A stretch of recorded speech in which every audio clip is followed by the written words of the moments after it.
Press Secretary John Kirby. John, the U.S. has spent almost 2 decades training up the Afghan military and the police. We've spent over $88 billion over that time training them up. Why are they failing so miserably in repelling the Taliban? Well, you're right, Chris. They have much more capacity than they've ever had before, much more capability. They got an Air Force, a very capable Air Force, helping defend their troops on the ground. They've got very sophisticated special forces who have been in the fight, and they're brave fighters. So this is a moment of leadership, and you heard the president talk about that the other day. It's their right and responsibility now to defend their citizens and their country. And I think when we look back, whatever the outcomes are, Chris, we're going to look back and we're going to be able to say that it came down to leadership, civilian leadership and military leadership in the field. Now, the one thing that we can whatever the outcomes are, it came down to leadership. A hint to what he thinks is going to happen. We continue to support them from a financial perspective, logistical perspective, and certainly aircraft maintenance. We're not walking away from this relationship. We're still going to be providing them financial how support. well set up the Afghan military is. They're giving up huge swaths of the country.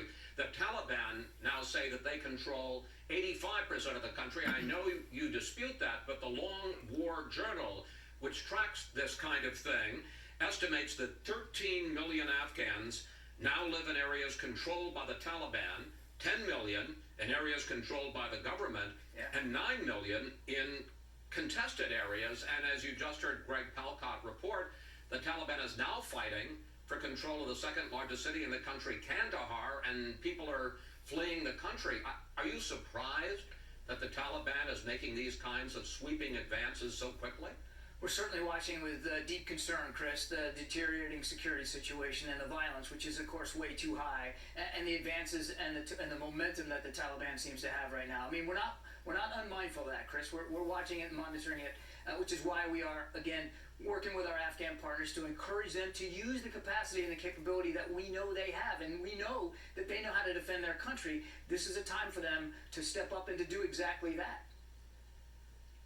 The big question from the U.S. point of view is, if the Taliban ends up taking over the country, which is certainly a possibility, will that increase the terror threat to the U.S. homeland? Here is Republican Congressman Michael Waltz. Take a look.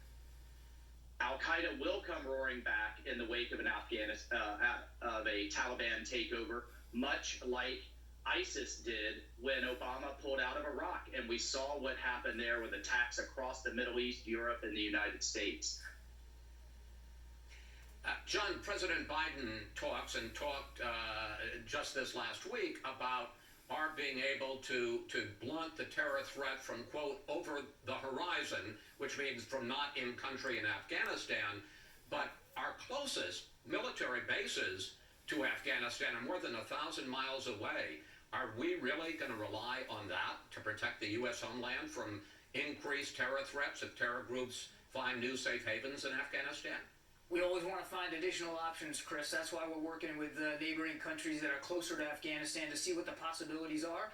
And we're doing that as briskly and as energetically as we can to find additional options. That said, Chris, and you know this, we have sophisticated and robust over-the-horizon capabilities even without that. Now, obviously, closing down space and time would certainly make it easier and faster for us to deal with any kind of threat emanating out of Afghanistan towards the homeland, but we have the ability to do it even from afar, even from those bases in the Middle East, an aircraft carrier that's off in the Indian Ocean, we can do that. And we've proven that we can do that even in recent years in places like Libya. It's not like we haven't done this before or that there's a scrap of earth that we can't reach if we absolutely need to.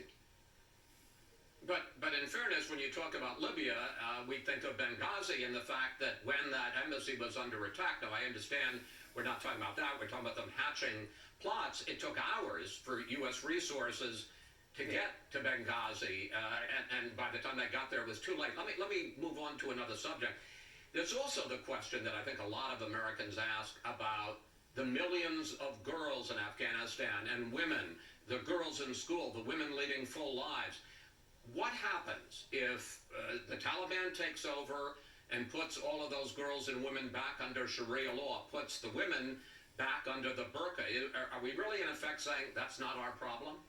I think the progress of women and girls in Afghanistan is the world's problem. It's everybody's problem. We obviously share the concerns over the progress they've made and the progress they still have yet to make. That's why we continue to call for a negotiated political solution to the end of this war that is Afghan-led, that the Afghan people have a voice in saying, and it's not imposed on them outside the country. It's got to be Afghan-led and a peaceful negotiated settlement so that that kind of progress can continue. The other thing I'd say, Chris, is that the president's made clear we're going to keep a diplomatic presence in Kabul. That means keeping diplomats at it. That means continuing the programs and the initiatives that we continue to espouse for women and girls, for literacy, for education, for advancement, and for reform. We're still going to be committed to those programs going forward. But diplomacy and peace negotiations, if the U.S. is out, we have lost, and more importantly, the Afghan government has lost any leverage with the Taliban. Yeah, this argument that somehow if you have boots on the ground, all of a sudden you have all this leverage has not that hasn't exactly panned out the last 5, 10, 15 years, Chris, when we had 100,000 troops on the ground. So the idea that if you have boots on the ground, all of a sudden that gives you leverage has not exactly been the historical record so far. What we do have is a lot of diplomatic leverage, and we're using that. We are still involved in trying to broker forward a negotiated settlement in Afghanistan, and nothing has changed about our commitment to that. And the rest of the international community also needs to stay committed to that kind of an outcome, so that is Afghan-led, so that this kind of progress doesn't fall by the wayside. Obvious military genius here. I want to talk quickly about two other subjects with you. President Biden talked to Vladimir Putin on Friday about continued cyber attacks from that country on the U.S. Cutting out now because this is going to be more noise about Russia. But the Afghan stuff is crazy.